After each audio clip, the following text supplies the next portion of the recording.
Okay, I'm here at South Mall right now and to view or watch the movie that everyone is talking about. Nakakaiyak daw. And that is, yes, How to Make Millions Before Grandma Dies. It's a Thai film. So I have my ticket. Pinag-uusapan kasi yan ngayon. Kahit sa Indonesia, kahit sa ibang Southeast Asian nations, pinag-uusapan talaga yung movie. And when I look at the credits, familiar sa akin eh. Kasi si Bill Ken, I've seen his series, yung I Promise You the Moon, at saka yung I Told Sunset About You during pandemic. Napanood ko yon on YouTube. Kaya he's very familiar with me.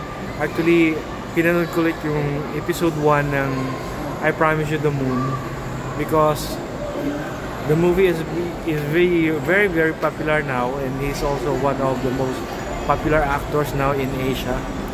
So tingnan natin kung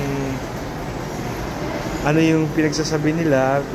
And then there is a post that I saw just recently na yung lead, yung si Grandma, lately lang pumunta sa Singapore, pa-picture siya doon.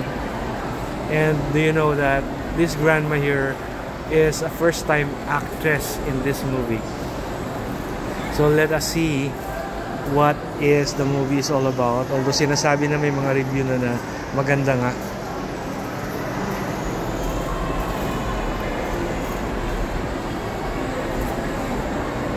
So yan.